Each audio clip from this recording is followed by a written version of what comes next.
परीक्षित, अब आप क्या सुनना चाहते हो? क्या इच्छा है आपकी? अंतिम सत्र है कथा का।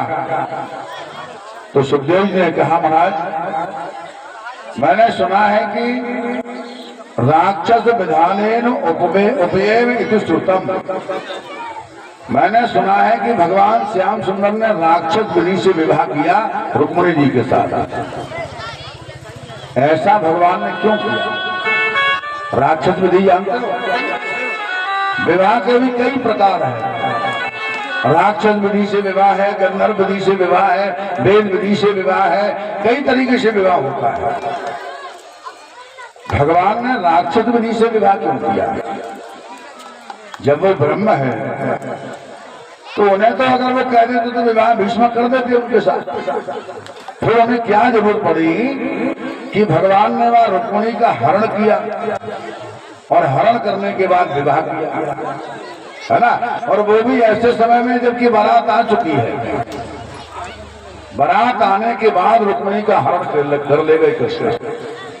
अब ईमानदारी की बताना, किसी आदमी की बिटिया की बारात आ गई हो, जन्माशा दे दिया गया हो, नाश्ता पानी चल रहा हो, और ऐसे में कोई व्यक्ति आए दलबल के साथ और उस बिटिया जिसका विवाह होना था उसको उठा के ले जाए जबरदस्ती, तो ऐसे व्यक्ति को लोग अच्छा कहेंगे कि बुरा कहेंगे? क्यों भैया? बिटिया की बारात आ गई हो और कोई जबरदस्ती लड़की को उठा के ले जाए तो उठाने वाले को लोग अच्छा कहेंगे कि बुरा? बुरा कहेंगे।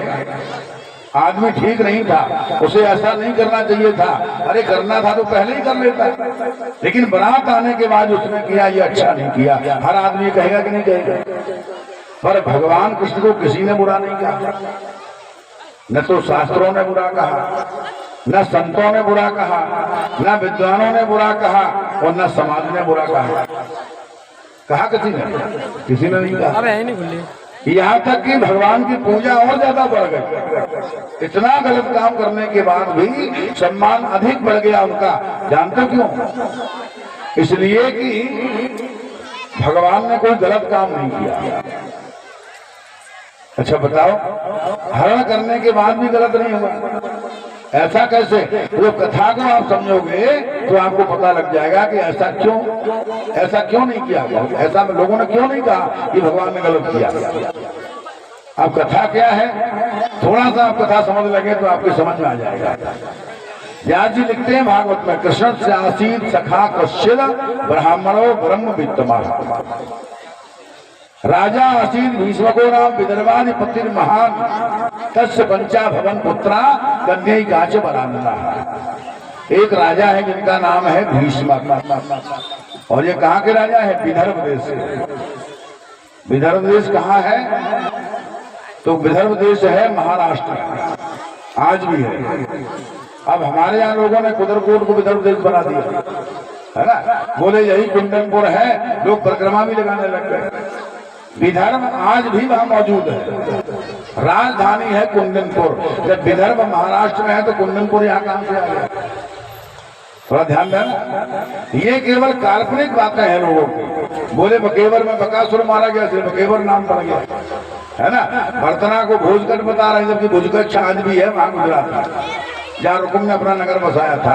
तो कथा तो ये गुजरात की है, यहाँ कहां से आ गया? लेकिन लोगों ने भ्रम फैला रखा हमारे समाज में।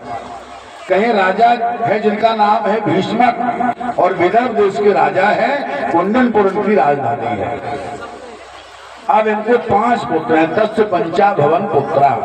इनके यहाँ 5 पुत्र पैदा हुए और एक कन्या है जिसका नाम है रुक्मिणी। पुत्रों के नाम है रुक्म, रुक्म रथ, रुक्म बाहु, रुक्म केश और रुक्म माली। ये 5 पुत्र हैं, एक कन्या। इतनी कथा अगर आपने समझ ली तो आप पूरा समझ जाओगे कि भगवान को बुरा क्यों नहीं कहा गया।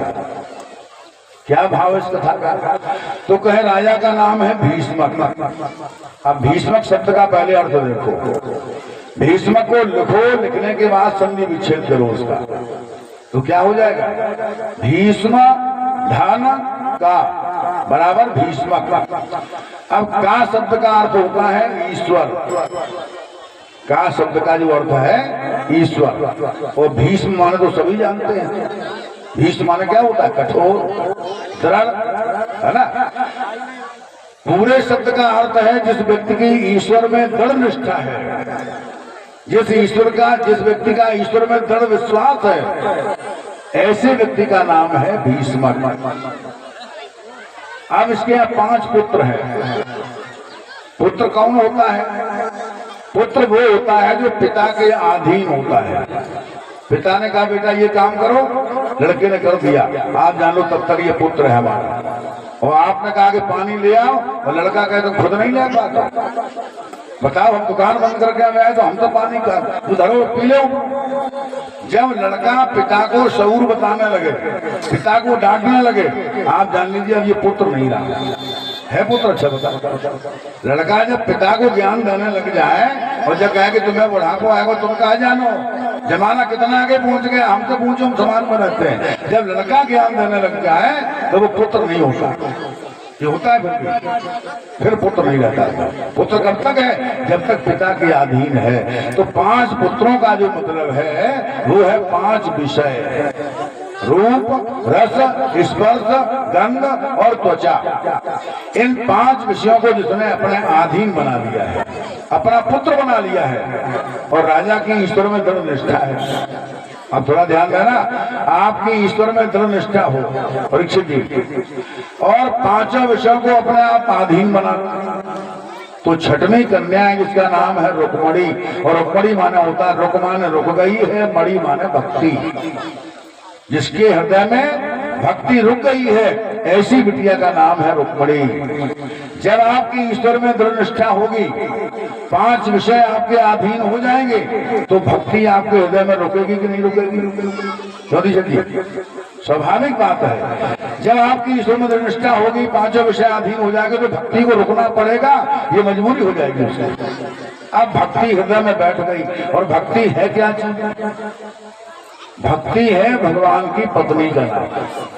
कृष्ण कौन है? कृष्ण है ब्रह्म, और ब्रह्म की 2 पत्नियां हैं, एक का नाम है माया और एक का नाम है भक्ति। ये मानस में लिखा है गोस्वामी जी ने, आप लिखते हैं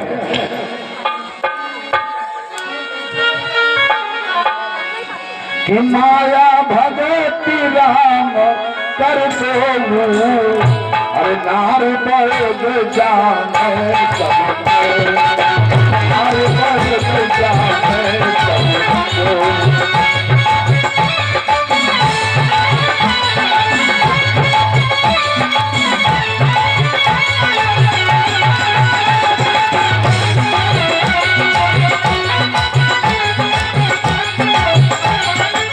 माया भगति राम कर दो, मैं सबको, माया भगति राम कर दो, नार पर जाने सबको।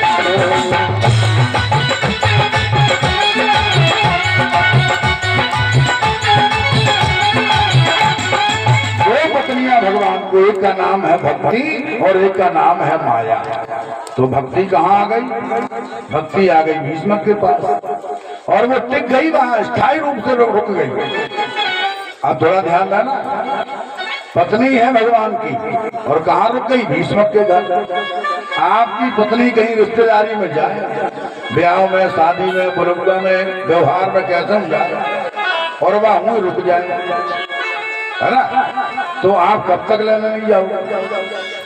काउ दिन तो ले जाए भाई। और जब जाओगे उसे लेने के लिए, तो आप उसको रात में ले लाओ चुपचाप। कोई कुछ कह सकता है? दिन में ले लाओ, जबरदस्ती ले लाओ, कैसे भी ले आओ, कोई उंगली उठाने वाला है दुनिया में? अरे उसकी पत्नी थी, अपनी ले गया। इसीलिए भगवान को किसी ने आज दिन तक बुरा नहीं कहा। भगवान की पूजा और बढ़ गई, ज्यादा सम्मान और मिल गया, क्योंकि रुक्मिणी के साथ विवाह हो गया। ये कथा का मूल भाव है। अब जो कथा देखते हैं थोड़ी, रुक्मिणी जी थोड़ी बड़ी हुई, और पहले का नियम ये है कि कन्याओं के लिए अलग व्यवस्था होती थी, है ना। कन्याओं के महल में पुरुष नहीं जाता था, आज के 30 साल पहले आपने देखा हो हमारे यहाँ भी व्यवस्था थी। 30-40 जब तक कांग्रेस का शासन रहा, कांग्रेस शासन में कन्याओं के लिए पढ़ने के लिए अलग विद्यालय होते थे, कन्या विद्यालय, कन्या पाठशाला, लड़कों के लिए अलग होते थे। आपके पुंजा में भी था शायद, समथर में तो था, हमने देखा था, याद है। पहले कन्याओं के लिए पाठशाला अलग होती थी और पुरुषों के लिए अलग होती थी, व्यवस्था अलग होती थी। तब का समाज क्या था और आज भैया लड़का बेटिया इकट्ठे ही पढ़ रहे हैं। अब का समाज क्या है? लगा ले रोजाना पेपर में 2-4 निकलती है। BSc की छात्रा फरार हो गई है, कहीं BA की इंटर की छात्रा फरार हो गई। ये क्यों हो रहा है? ये इसलिए हो रहा है कि गवर्नमेंट भी नहीं चाहती है कि हमारा समाज शुद्ध रहे। मेरे भाई बहन, रुक्मिणी अलग महल में रहती है, भीष्म ने व्यवस्था की है, दासियां सेवा में रहती है और धीरे धीरे रुक्मिणी सयानी हुई। एक दिन की बात है कि याचक आया मांगने के लिए, और जब कोई गांव में भिखारी मांगने आता है तो कोई न कोई युक्ति निकालता है। कोई तो काम धैर्य बगल में कंधे पर रखे मांग रहा है घंटी बजाते हुए, है ना। कोई सांप दिखा के मांग रहा है, कोई देवी टांगला डंडा में है। बोलिए मैयर वाली माताएं चढ़ाओ सभी लोग, और माताएं मैंने खूब देती हूँ, तरीका है उनका मांगने का। तो कोई देवी दिखा के मांगता है, कोई सर्प दिखा के मांगता है, कोई भीम बजा के मांगता है, कोई काम धन लेके मांगता है, अपने अपने तरीके हैं। इस याचक ने मांगने का तरीका निकाला कि ये भगवान कृष्ण की कथाएं सुनाता है गीत के माध्यम से। लोगों के द्वार पर जाता है, बढ़िया बढ़िया गीत गाता है कृष्ण के, और लोग खुश होकर के तमाम धन देते हैं उसे। एक दिन वो मांगते मांगते भीष्म की जो बेटी है रुक्मिणी उसके द्वार पर आ गया, और द्वार पर खड़े होकर के उसे पता नहीं चला कि ये जनाना महल है। उसने गाना शुरू कर दिया और कृष्ण भगवान की लीलाएं सुना रहा था। रुक्मिणी देवी छत पर बैठी हुई बाल सुखा रही थी और सखियां सेवा में लगी हुई थी। याचक गीत गाता है। उस समय की कथा सुनाने लगा जिस समय भगवान कृष्ण मथुरा के लिए चले गए। गोपियां यमुना पर पानी भरने के लिए जाती है, और जब पानी भरने जाती है तो आपस में चर्चा होती है, कृष्ण की याद आती है तो गोपियां गीत गाती हैं, आपस में चर्चा करती हैं और क्या कहती हैं कि कैसे जादू डारो हर छवि में सुंदर श्याम।